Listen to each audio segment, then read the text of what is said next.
Assalamualaikum warahmatullahi wabarakatuh. Alhamdulillahirrabbilalamin wa bihi nasta'inu ala umuri dunya waddin wa ala alihi wa sahbihi ajmain amma ba'du. Apa kabar solih-solihah? Alhamdulillah luar biasa, tetap semangat. Allahu Akbar. Luar biasa. Bagaimana? Sudah siap hari ini untuk belajar? Ketemu lagi dengan Ustadz Rudi di pelajaran tematik muatan PKN. Yuk kita mulai pelajaran hari ini. Kerjasama dalam keragaman. Pekan ini kita masih belajar tentang kerjasama. Baik, soleh-solihah. Masih ingat tidak apa itu pengertian kerjasama? Oke, siap. Kerjasama adalah kegiatan yang disepakati bersama untuk mencapai satu tujuan. Manusia tidak dapat hidup sendirian. Manusia juga tidak dapat memenuhi semua kebutuhannya sendiri. Misalnya, ketika kita hendak makan, kita lapar gitu ya kan, kita pasti harus pergi ke warung terlebih dahulu, baik untuk membeli makanan yang sudah jadi ataupun membeli bahan makanannya ya, untuk dimasak terlebih dahulu. Itu satu contoh kecilnya ya. Manusia adalah makhluk sosial. Apa sih makhluk sosial? Makhluk sosial itu yang selalu membutuhkan orang lain, tidak bisa hidup sendiri. Manfaat kerjasama. 1. Meringankan pekerjaan. Contohnya apa? Contohnya,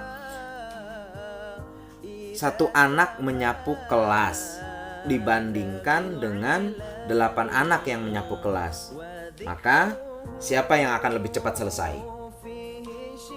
Betul, pasti jawabannya yang 8 anak.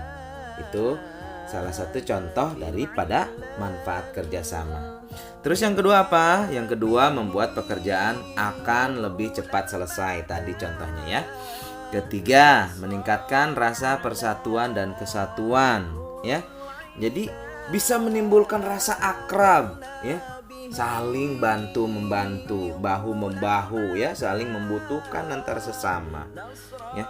Memupuk rasa tolong menolong gitu ya kan.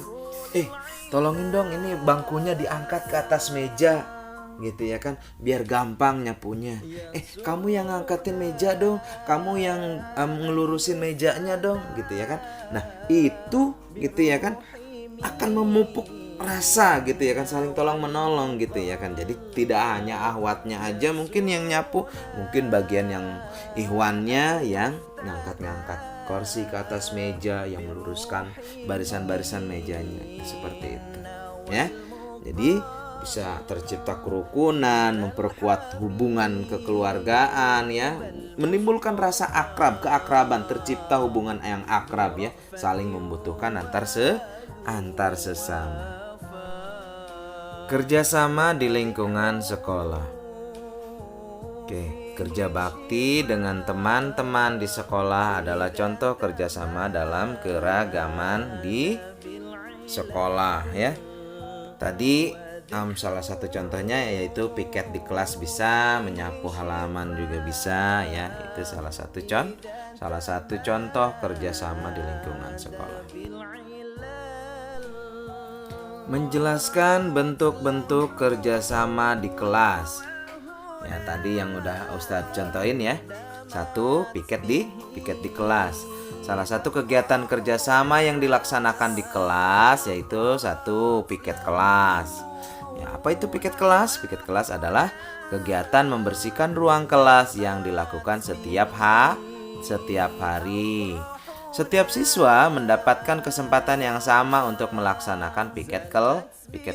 Piket kelas membuat kelas menjadi bersih dan meningkatkan semangat belajar. Coba bayangkan, kalau kita lagi belajar di kelas yang kotor gitu ya kan, bau, sampah di mana-mana berserakan, nyaman atau tidak kita belajarnya? pasti tidak nyaman ya. Maka itu pentingnya adanya piket kelas. Memang gitu ya kan. Di sekolahan kita sudah ada yang tugasnya membersihkan ruangan kelas. Tetapi alangkah lebih bijaknya apabila kita ikut membersihkan tempat belajar kita sendiri. Contoh yang lain daripada kerjasama yaitu mengumpulkan sumbangan. Ketika temanmu mengalami musibah, kamu dan teman-teman akan kerjasama mengumpulkan sumbangan. Sumbangan berupa uang, makanan, dan juga pakaian bekas. Ya, misal di mana di Banten atau di Lebak gitu ya kan, di Lebak Banten kayak gitu, saudara-saudara kita tertimpa bencana longsor atau banjir, maka disitulah gitu ya kan peran aktif kita untuk membantu mereka dengan mengumpulkan sumbangan. Sumbangan juga bisa berupa uang, bisa berupa makanan atau pakaian bekas. Sumbangan akan diberikan kepada temanmu tersebut yang tadi mengalami musibah tadi, ya. Sumbangan dapat membantu meringankan musibah temanmu tadi, ya.